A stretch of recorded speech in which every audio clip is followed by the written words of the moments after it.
Colonel Richard Pierce read the line out loud a second time, as if repetition alone might expose it as a lie. Staff Sergeant Calloway performed an emergency field cricothyrotomy using a folding knife and the barrel of a disassembled ballpoint pen, while under sustained small arms fire, at a distance of approximately 40 meters from the nearest enemy position. He set the page down on the conference table with the flat, deliberate motion of a man laying down a losing hand of cards. Sergeant, I have read thousands of Valor packets in 11 years on this board. I have never read one that sounded quite this much like a screenplay. Across the table, in a plain gray blazer with a thin manila folder in front of her, the only physical evidence she had brought, in a building full of people who arrived with binders, Maya Calloway said nothing for a moment. She had the stillness of someone who had been doubted before and had stopped finding it surprising. "It happened the way it's written, sir," she said. "Forgive me," Pierce said, "if it happened the way it's written is not, on its own, the standard of evidence this board requires." Nobody in the room, not Major Diane Soto to his left, not the awards branch liaison taking notes near the door, not the silent court reporter, could have known at that moment that within the next 11 minutes Colonel Richard Pierce was going to learn something about a night in Helmand Province 5 years earlier that he had spent 5 years trying very hard not to think about.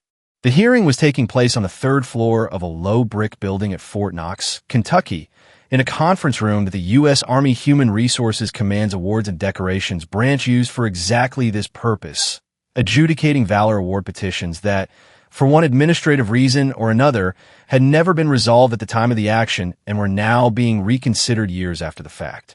It happened more often than most civilians would guess.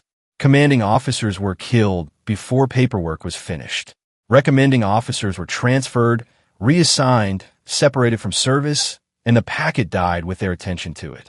Witnesses scattered across the country and the world, and 5 years later somebody had to reconstruct from sworn statements and surviving records, and whatever memory could still be trusted, what had actually happened on a given night in a given place. Maya Calloway's packet had been sitting in a digital queue for 14 months before it was finally scheduled. She was 34 years old now, separated from the Army for 3 years, working as a trauma nurse at a regional hospital in Central Ohio. She had not worn a uniform to the hearing. She had been told she didn't need to, and she had taken the advice literally, in a way that some people in the room had clearly read as a lack of seriousness, and that she had intended as exactly the opposite. She had nothing to perform. She was simply telling them what had happened. The packet described an action that had taken place on the night of March 14th, 5 years prior, in Sanjan District, Helmand Province, Afghanistan. A 9-vehicle resupply convoy had struck a buried IED on a stretch of road that had been swept and cleared 18 hours earlier. The lead MRAP had taken the brunt of the blast. The vehicle directly behind it, carrying the platoon leader and 3 other soldiers, had been struck seconds later by a coordinated small arms ambush from elevated positions on both sides of the road, the kind of layered attack that combat veterans of that particular valley had learned, by 2011, to expect and had still never quite gotten used to.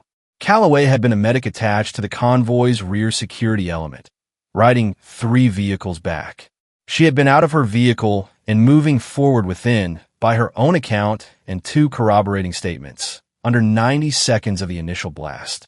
What she found when she reached the platoon leader's vehicle was 4 casualties. 2 were ambulatory, wounded but mobile. 1 was deceased on arrival, the driver killed instantly by the blast. The 4th was a 26-year-old lieutenant whose airway had collapsed from blunt trauma to the throat and chest, who was not breathing on his own, and who by every account given afterward, including the one written 5 years later by the surviving sergeant who had been crouched beside her, had approximately 4 minutes to live without an intervention that nobody in that vehicle, including Calloway, had the equipment to perform. She did not have the equipment. She improvised it. What the packet described in clinical and carefully unembellished language was this: with the convoy still under fire, with the platoon's gun trucks engaging targets on both ridgelines, with no immediate medevac possible, because the landing zone identified by the convoy commander was itself within the ambush's effective range. Staff Sergeant Maya Calloway had performed an emergency surgical airway on a soldier who was actively dying in front of her, using a folding pocket knife to make the incision in the disassembled barrel of a ballpoint pen, sourced from her own cargo pocket, as an improvised airway tube, while 2 soldiers held the lieutenant down and a third provided suppressing fire 11 feet away. The lieutenant began breathing again within 90 seconds. He did not, however, leave that ditch for another 53 minutes. The medevac helicopter that should have arrived within 15 minutes was delayed first by the active ambush, then by a sudden and unforecast dust storm that closed the valley to air traffic entirely. For 53 minutes, Calloway kept that airway open by hand, monitored 2 other casualties, applied tourniquets and pressure dressings to wounds the official report would later describe in language clinical enough to obscure exactly how bad they were, and did all of this while rounds continued to strike the vehicle's armor at irregular intervals throughout. When the medevac finally arrived, all 3 surviving casualties were alive to be loaded onto it. The lieutenant survived. He had been unconscious for the entire 53 minutes and remained unconscious through the medevac flight and into surgery at the field hospital in Kandahar. He never saw the woman who saved his life. He was evacuated to Landstuhl, then to Walter Reed, in a medical chain that did not require, and in the chaos of a mass casualty intake, did not produce any meeting between the soldier and the medic who had kept him alive long enough to need one. The recommending officer for Calloway's award, her company commander, Captain James Whitfield, had begun drafting a Silver Star packet within the week. He was killed 11 days later, in an unrelated incident 8 kilometers away. The packet, unfinished, was found in his effects nearly 2 months after his death, incomplete and signed, and missing the witness statements he had not yet collected. By the time anyone with the authority to act on it located the draft, the unit had rotated home, scattered to a dozen different installations, and the action that should have produced one of the highest valor decorations available had instead produced nothing at all. Not because anyone decided it didn't deserve recognition, but because nobody with the standing to finish the paperwork was still alive or still paying attention. Calloway had not pursued it. She had separated from the Army 2 years later, gone to nursing school on the GI Bill, and built a quiet life that did not, by her own account, require anyone else's validation of a night she had spent the better part of 5 years trying not to relive in detail. What changed was a chance encounter at a VA outreach event in Columbus 18 months ago, where a man she didn't immediately recognize, heavier than she remembered, beard where there hadn't been one, but with a voice that snapped the entire night back into focus the moment he said her name, turned out to be Corporal Andre Mosley, the soldier who had held the lieutenant's shoulders down while she opened his throat with a pocket knife. Mosley had spent 5 years assuming someone, somewhere, had filed the paperwork. What he found out nobody had, he had been the one to insist she petition for it. He had written an 11-page sworn statement himself, tracked down the convoy's surviving driver and a second soldier from the gun truck, and spent 4 months helping her assemble, piece by piece, the packet that was now sitting open on Colonel Richard Pierce's table.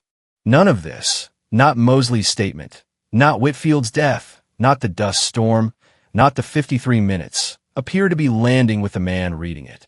"I want to be clear about something, Sergeant," Pierce said, leaning back in his chair with the specific weariness of a man who reviewed petitions for a living and had developed, over time, a professional immune response to stories that sounded too clean.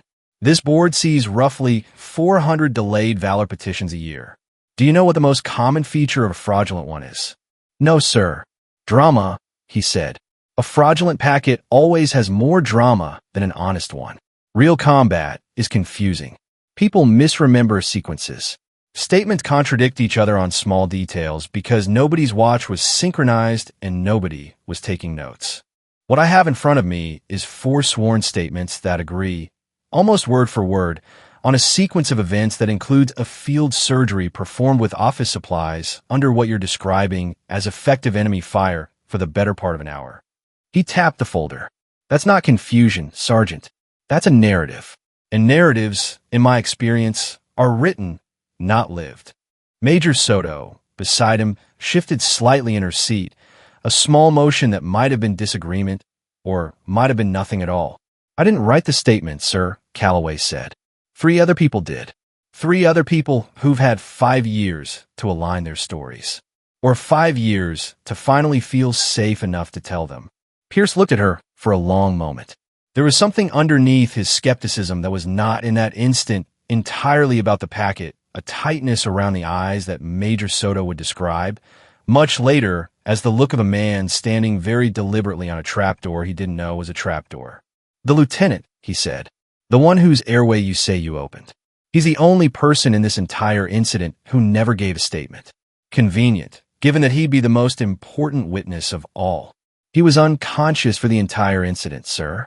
He was unconscious through the medevac flight, through the surgery in Kandahar, and through most of the flight to Landstuhl. He has no memory of anything that happened in that vehicle. I'd be surprised if he even knows my name." "Then how?" Pierce said, with the particular sharpness of a man who believes he has finally found the loose thread that will unravel the whole story. "Do you explain the fact that no member of his immediate family was ever contacted, ever debriefed, ever informed of the specifics of what allegedly happened to keep him alive? You think a family would want to know who saved their son's life? You'd think they'd have asked." The room was quiet for a moment. "I don't know why his family was never contacted, sir," Calloway said. "I wasn't responsible for casualty notifications. I was responsible for keeping him alive until the helicopter came. I did that. What happened to the paperwork after Captain Whitfield was killed wasn't something I controlled. And frankly, sir, I spent the next several years trying not to think about any of this at all. I'm not here because I need a medal. I'm here because Corporal Mosley spent 4 months convincing me that not finishing this was its own kind of failure." Pierce studied her. Something had shifted very slightly in his posture. Not softened, exactly, but narrowed, focused, the attention of a man circling a detail he couldn't yet name. "What was the lieutenant's name?" he said. "It's redacted in this version of the packet for some reason. I assume the branch will explain to me later. I want it on the record from you directly." Calloway looked at him. There was, in that look, the faintest flicker of something that might have been recognition of where this was going, though she could not yet have known, with certainty, what it meant. "Lieutenant Eric Pierce, sir," she said. "2nd Platoon, Charlie Company."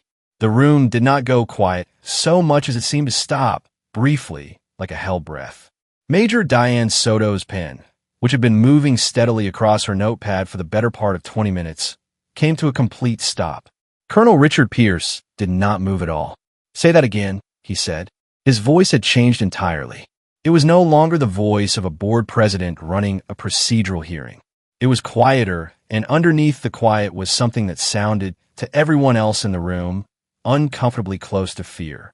"Lieutenant Eric Pierce," Calloway said again, slowly now, watching his face with the particular attention of a clinician who has just noticed a patient's vital signs change. "2nd Platoon, Charlie Company, 2nd Battalion, 23rd Infantry." He was 26.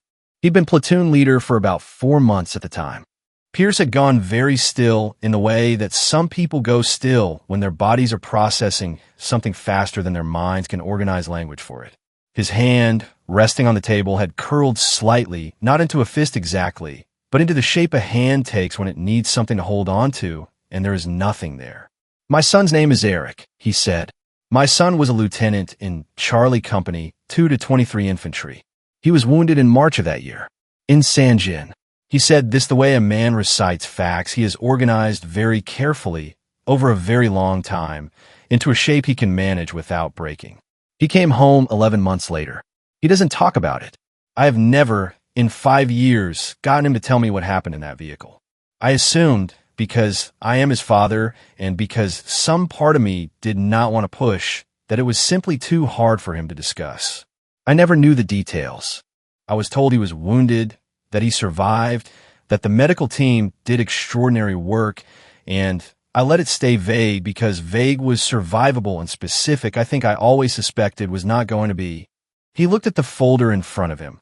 The same folder he had been holding 10 minutes earlier with the particular contempt of a man, certain he was looking at fiction.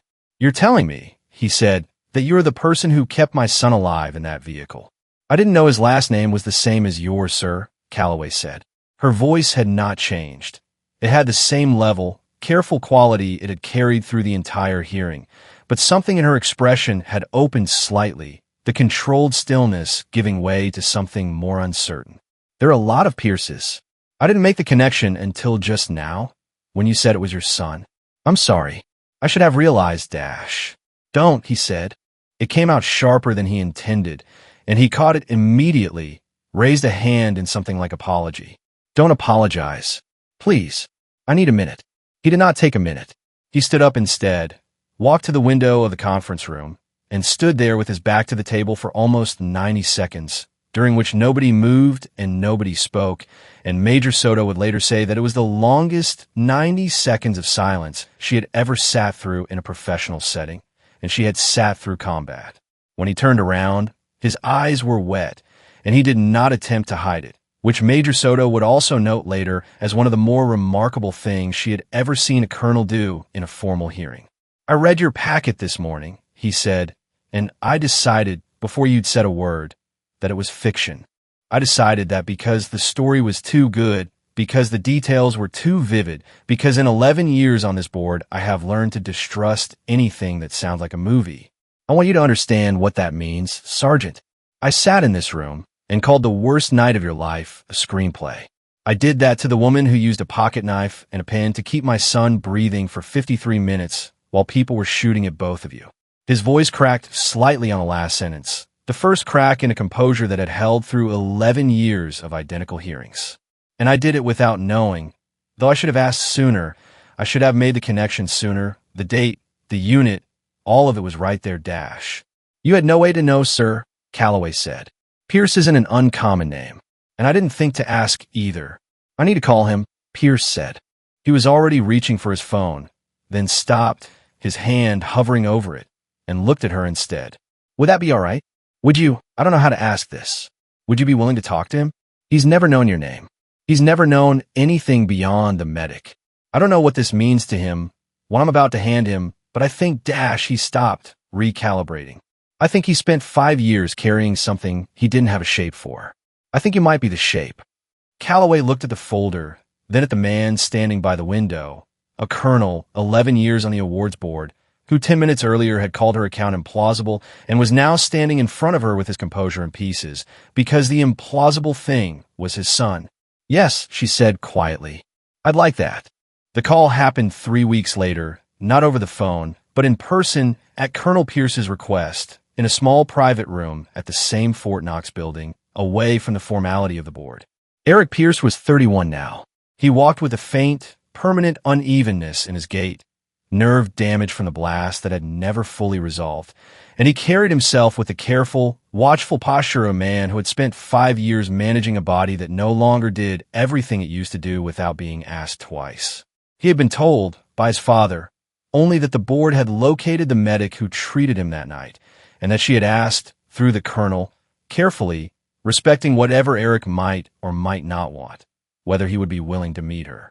He had said yes immediately, with a speed that surprised his father, who had expected hesitation, who had spent 5 years bracing for a refusal that never came because he had never actually asked the question before. When Maya Calloway walked into the room, Eric Pierce stood up too fast, favoring his bad leg, and had to catch himself on the back of a chair. He looked at her for a long moment, searching her face for something, some thread of memory from a night he had no conscious record of, and found nothing because there was nothing to find. He had been unconscious the entire time. He had no memory of her voice, her hands, her face hovering above him in the dark with a pocket knife, an absolute, terrifying calm. I don't remember you, he said. It came out rawer than he meant it to. I've tried. 4 or 5 years I've tried to remember anything from that vehicle, and there's nothing there. Just darkness, and then waking up in Kandahar 3 days later, and nobody could tell me what happened in between except that somebody kept me breathing. His voice caught. I used to think about that, about the fact that there's this entire stretch of my own life where somebody did something extraordinary to keep me in it, and I have no memory of it at all. Like a debt I can't even properly acknowledge because I don't know the shape of what I owe. You don't owe anything, Calloway said. I know that's the correct thing to say, Eric said. I don't know if I believe it. He looked at her for another long moment, and then, without any further hesitation, crossed the small distance between them and embraced her, awkwardly, his bad leg shifting his balance, his father watching from the doorway with an expression that Major Soto, who had come to observe, would later describe simply as a man finally putting something down that he had been carrying for 5 years without realizing how heavy it had gotten. "Thank you," Eric said, into her shoulder, his voice unsteady. "Thank you. I don't have anything bigger than that. I'm sorry, I don't know what else there is to say to the person who dash." "That's enough," Calloway said quietly. "That's more than enough." The board reconvened 6 weeks later. Colonel Richard Pierce, in a procedural move that Major Soto would describe as the most thoroughly justified recusal request she had ever processed, removed himself from the panel adjudicating Maya Calloway's packet, on the grounds that he could no longer claim, in any honest sense, to be impartial. A new board reviewed the petition, with Pierce's own written statement, 6 pages, far longer than the standard board commentary, detailing both the medical specifics he had since confirmed with his son's surgeons and his personal account of having initially, wrongly, dismissed the petition as implausible, entered into the supplementary record at his own request, specifically so that his error would be part of the permanent file rather than quietly omitted. The board did not award a Bronze Star. After reviewing the full corroborated record, Mosley's statement, the surviving driver's statement, the gun truck commander's statement, the field hospital's surgical notes from Kandahar confirming the nature and severity of the airway injury, and Eric Pierce's own medical records establishing precisely how close to death he had been in those first minutes, the board determined that the action, as fully documented, exceeded the threshold for the Bronze Star with Valor Device that had originally been requested, and unanimously recommended Staff Sergeant Maya Calloway for the Silver Star, the third highest award for combat valor available in the United States Army. The approval came through 4 months later. The ceremony was held at Fort Knox on a clear morning in late autumn. It was a small ceremony by the standards of such things. No marching band, no crowd beyond the people who mattered, which was precisely how Calloway had asked for it to be arranged. Andre Mosley flew in from Texas. The surviving driver from the convoy, a man named Walt Hudgens who had left the Army years earlier and now ran a hardware store outside Tulsa, drove 11 hours to be there and said, when asked why he made the trip, only that some debts you pay in person or you don't really pay them. Eric Pierce stood in the front row beside his father. He had asked and been granted the honor of pinning the medal himself, a request that was not standard procedure and that the ceremony's organizing officer had nonetheless approved without hesitation, because some requests explained themselves. His hands were not entirely steady as he did it. Maya Calloway stood very still and let him take the time he needed. The same stillness she had carried through a 53-minute wait in a ditch in Sanjan 5 years earlier. The same stillness that had carried her through a hearing room where a colonel called her account a screenplay. When it was done, Eric stepped back and Colonel Richard Pierce, who had insisted, despite his recusal from the board, on being the one to read the citation aloud, because he said it was the least he could do after what he'd said in that hearing room, read the official language describing what Maya Calloway had done on the night of March 14th, 5 years earlier, in a language that had finally, after 5 years, and a dead recommending officer and a lost packet and a colonel's wrong-headed skepticism, caught up to what had actually happened. He read it without his voice cracking this time. He had practiced, but everyone in the small crowd could see what it cost him to keep it level, and nobody begrudged him the effort. Afterward, as the small crowd dispersed across the lawn in the thin autumn light, Pierce found Calloway standing slightly apart, watching Eric talk animatedly with Mosley and Hudgens a short distance away. 3 men who had been strangers to each other 5 years ago in the worst 10 minutes of all their lives, now laughing about something none of the rest of the world would ever fully understand. "I owe you an apology that this medal doesn't cover," Pierce said. "You already gave it," Calloway said, "in the hearing room. In your statement. You didn't have to put that in writing, sir. Most people wouldn't have. Most people weren't sitting across the table from the person who saved their son's life while calling her a liar," Pierce said. "I think about that morning more than I'd like to admit. How close I came to closing that file and sending you home with nothing. If Mosley hadn't pushed you to file in the first place, if Whitfield had lived 11 more days and finished the original packet, I'd never have known any of this. My son would have spent the rest of his life not knowing who to thank, and I would have spent the rest of mine not knowing how close I came to dismissing the truth out of professional habit. But you didn't dismiss it, Calloway said. That's the part that matters now. Pierce looked at his son, laughing in the autumn light with two men who had once held him down in the dark, so a stranger could open his throat with a knife and keep him alive long enough to laugh again. 5 years and one continent away from the worst night either of their lives had ever produced. No, he said, I didn't.